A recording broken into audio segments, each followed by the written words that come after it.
idza huyyitum bi tahiyyatin fahayyu bi ahsana minha aw rudduha. Innallaha kana ala kulli syai'in hasiba. Salamun qaulan min rabbir rahim. Assalam.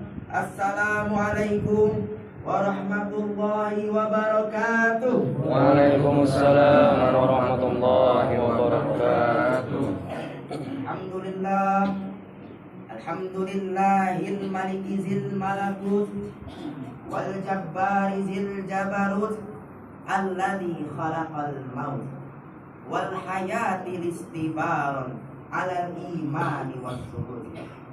Asyhadu an la ilaha illallah al malikul haqqul mubin wa asyhadu anna sayyidana Muhammadur Rasulullah shadiqul wa'dil amin. Bapak-bapak, ibu-ibu yang saya hormati, bersyukur kita kepada Allah dengan mengucapkan Alhamdulillahirabbil alamin. Bersolawat kepada Nabi Muhammad dengan mengucapkan Allahumma sholli ala sayyidina Muhammad wa ala ahli sayyidina Muhammad. Amma ba'd. Qala Allah Ta'ala fi kitabihil karim. A'udzu billahi minasy syaithanir rajim. Bismillahirrahmanirrahim. Tabarakalladzi biyadihil mulku wa huwa ala kulli syai'in qadir. Maha suci Allah yang menguasai segala kerajaan dan Dia menguasai segala sesuatu. Alladzi khalaqal mauta, yang telah menciptakan mati, wal hayata, yang telah menciptakan hidup. Untuk apa Allah ciptakan hidup dan mati? Liyabluwakum ayyukum ahsanu amala, untuk menguji di antara kita siapa yang paling baik amalannya. Hadirin wa hadirat rahimakumullah. Kematian adalah suatu hal yang pasti bagi kita, karena pada hakikatnya kullu nafsin dha'iqatul maut. Setiap yang bernyawa pasti akan merasakan kematian. Walau kuntum fi burjin musayyadah, walaupun kita berada di benteng yang sangat kuat sekalipun, kematian pasti akan menghampiri.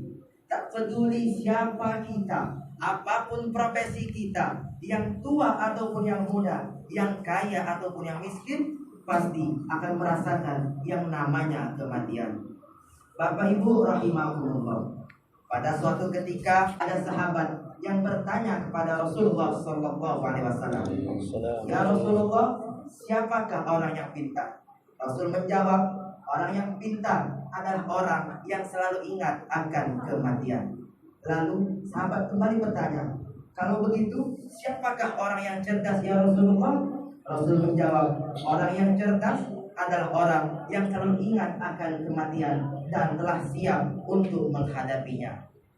Di dalam riwayat lain diceritakan, pada suatu ketika ada juga sahabat yang bertanya kepada Rasulullah, "Ya Rasulullah, ketika engkau telah wafat kelak, apakah nasihat untuk kami?" Rasul menjawab, "Ketika aku telah wafat nanti, aku beri kalian dua nasihat. Nasihat yang pertama adalah nasihat yang diam." Apa itu nasihat yang diam? Nasihat yang diam adalah kematian, karena kematian dapat menghampiri kita kapan saja dan di mana saja kita berada. Lalu nasihat yang kedua adalah nasihat yang berbicara. Apa itu nasihat yang berbicara? Nasihat yang berbicara adalah Al-Quran, karena di dalam Al-Quran berisi seluruh pedoman, seluruh petunjuk di dalam hidup kita. Bapak Ibu rahimahumullah, ada dua hal yang sering dilupakan, yang sering dilalaikan oleh manusia. Yang pertama adalah kesehatan, dan yang kedua adalah waktu luang. Banyak orang yang lalai, yang lupa akan waktu luangnya. Mereka sibuk mengejar urusan dunia.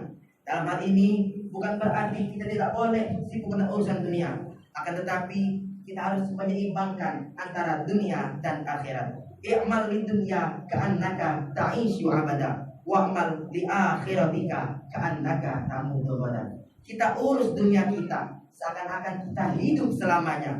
Akan tetapi jangan sampai lupa, kita harus beramal untuk akhirat kita seakan-akan besok kita akan mati.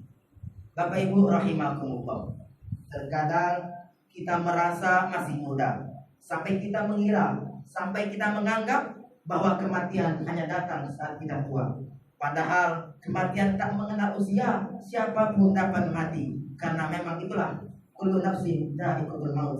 Setiap yang bernyawa pasti akan merasakan kematian.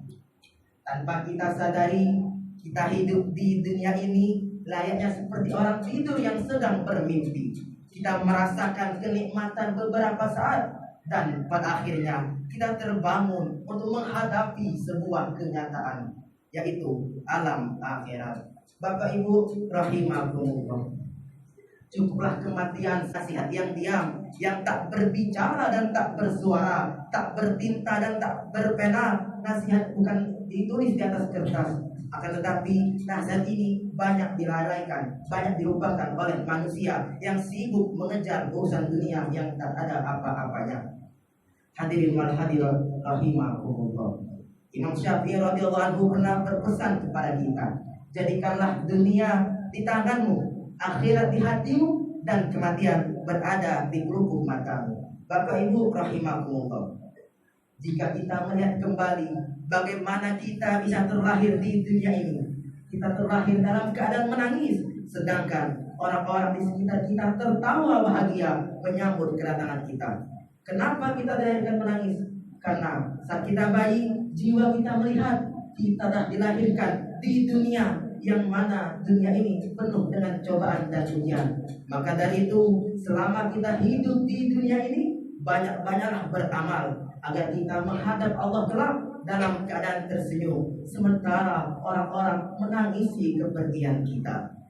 Hadirin wal hadirat rahimakumullah, ada orang yang mengatakan bahwa mati itu hanya seperti tidur panjang. Ada orang yang mengatakan bahwa azab, bahwa neraka itu hanya ilusi. Ada orang yang mengatakan bahwa agama itu hanya fiktif belaka dan fata morgana. Mereka belum sadar, akan tetapi ketika mereka wafat kelak, mereka akan sadar bahwa semuanya adalah kenyataan.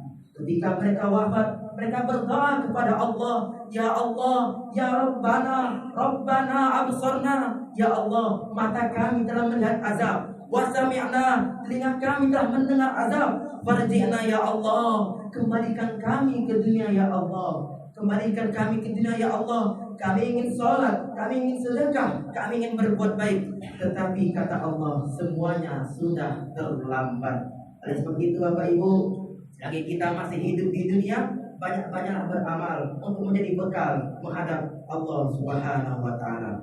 Hadirin wal hadirat rahimakumullah, ada ini yang dapat saya sampaikan, dan kurang saya minta maaf, dan kepada Allah saya mohon ampun. Yumkin kabaitu minni idza wajadtum al-faqat atlub afwan minkum hakada minni syukran lakum ala husni ihtimamikum wa istima'ikum wa ihtimaikum unzur ma qala wa la tanzur man qala. Lihatlah apa yang dikatakan, jangan melihat siapa yang mengatakan. Wabillahi taufiq wal hidayah wal ridha wal inayah wallahu mawfiq ila aqwamil thariq.